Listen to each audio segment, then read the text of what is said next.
Welcome to the Fight Game with Icewater and Puma. And the first thing we're going to talk about is the Joshua Franklin recap.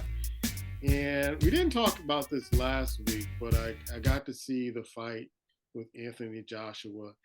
And I watched a fighter who, to me, does not want to fight anymore. And I think personally that he's trying to get another payday or big payday, maybe with Fury, maybe with Deontay Wilder or some of the other heavyweights. I don't know if he wants to fight Usyk again because he fought him twice, could not beat him. But I think he's waiting for another payday because you just saw in the ring where all the fight is out of him. And he did not look impressive in this win. He did win. Franklin was the shorter man, shorter reach. But I've seen this in boxing before where you see fighters that you feel like, okay, they don't have to fight in them anymore. And I remember our interview with Buddy McGirt when he said, after the first Pernell Whitaker fight, he knew he was pretty much done when they said you have to fight him again. And we asked him, when did you know you were done? And he's like, I had nothing else left, but I knew I had to keep fighting because I had bills to pay. I think he had some tax issues, things of that sort. And I kind of saw that with Anthony Joshua. Your thoughts on this one? Yeah, he won, of course, but he made a change in trainers when he got Derrick James, who has a couple of world champions under his belt. But like you said, when you're done, you're done. But part of it too is being such an athlete. Sometimes they feel like they are worthy of one big payday, one more, and it might be to the detriment in regards to physical, as far as the physical nature of it, but they want to just see because they want to know that your name is still out there in its height. And one thing about Anthony Joshua, his name is still relevant, maybe because I think people just want to see how bad one of these other guys will destroy him. So to me, there's only two names, and you said both of them, right? And the names are Fury and a Wilder. And I think people will watch it because they want to see not so much whether or not they think Anthony Johnson has anything left. They just want to see how bad he would get beat down by one of these guys. These are fights that people have been wanting to see for a long time. And just because it's a little late, maybe too late, they still tune in. And Joshua will get his paper. So I think he has one more big fight, depending on what happens. And more likely to be against Wilder, I think. I just do. Because, it's just, they both can, when he wants to come right, Fury can, not Fury, but he can, Joshua can throw bombs, or used to anyway. And I think that's the fight they want to see. I mean, the Fury fight, yeah, Fury's a different animal. He probably just play with him and whatever, but people want to see the bombs. So two guys throwing bombs might be Wilder and Joshua. So, but also too, it would probably make a lot of money for Fury versus Fury as well, particularly if it's over in the UK. So, and maybe that's how he'll do it. He'll fight whoever in the UK, get a bunch of people in the stadium and also on pay-per-view, and that might be his last hurrah. Yeah, because when I watched Joshua fight, you know, for the championship a long time ago against one of the Klitschko brothers, and you can see the fire. You can see, he's out there, he's swinging, he's trying to get it. This fight it was total opposite. And I don't know whether or not when he fought Ruiz, he just took the life out of him at that particular point because Joshua was the guy at that particular time. Came to New York and Madison Square Garden and got TKO'd, and he was just never the same after that. And then we thought there was going to be a Fury fight after that, and it just never materialized. And now he's talking real big after this fight, like he had an impressive fight, and I can see him and Wilder going at it to work up to a championship fight with Fury because I don't think anybody wants to fight Usyk at this particular time. You haven't heard that folks want to fight him, and so I can see those two fighting because they both lost to Usyk and Fury, and so they need to get it on to kind of prove themselves and get themselves in line to fight for the unified belt or the belt that Fury has. No, I can see that. I can see that. But I think Wilder will fight him because of the money, the payday. But I also think Wilder will fight Usyk I really do. I think he believes that he can do something with him because of the size and whatnot, plus with his power. So I don't think we'll ever see a Wilder Fury fight again. I just don't. It's mad, it's run, but there's still a few more attractive offers out there.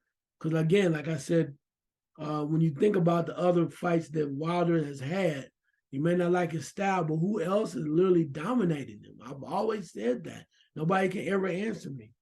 So who else has really put him in a certain place? Sometimes, like I said, everybody has kryptonite, and Fury is Wilder's kryptonite. Champion Amir Khan was given a 2-year ban for doping. And I always said Amir Khan was a decent fighter, did not have a chin. I think he's lost the last few bouts that he's gone out there and fought. Maybe he was doing this to kind of get back in the game. What are your thoughts on this story, man? Kind of torn because I want to respect him as a boxer, but on the other hand, I'm looking at boxing like, man, what are y'all doing? Dude, he's not coming back. You saw his last fight; he didn't even look like he wanted to be in there. You mentioned about Joshua, but it just didn't seem like he was competitive at all. So you don't give him a 2-year ban. You might as well tell him your 2-year ban basically is part of your retirement. Pick up your check at the door. I'm serious. It's a wrap.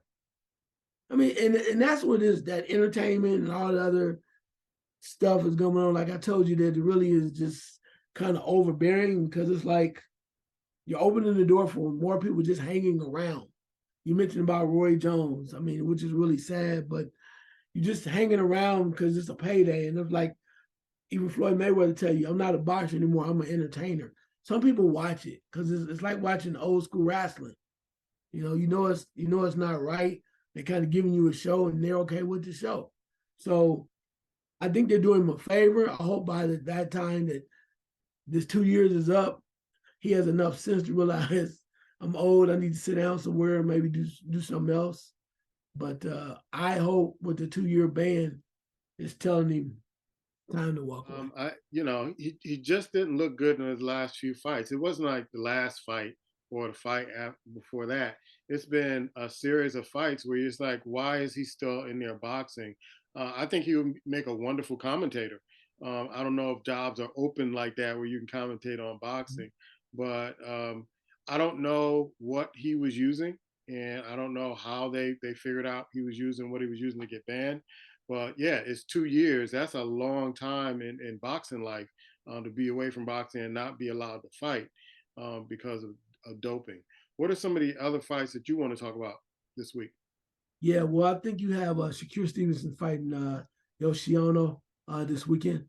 I just want to see where he's at now because he's at a should be at a full fledged 135, right? If I'm not mistaken. So I want to see how he fights coming out the box. Feeling very comfortable at 135. Definitely looking forward to Garcia versus Gervonta Davis fight. We've seen a lot of talking, a lot of in the face, a lot of running their mouths. Ryan Garcia has a chance to do something um, to make a difference.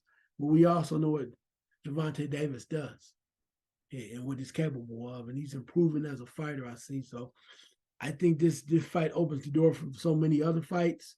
Now we get some true speculation now that legitimately that Crawford and Spence are in negotiations, and they are saying that that fight could take place June 17th in Las Vegas. So that would be amazing.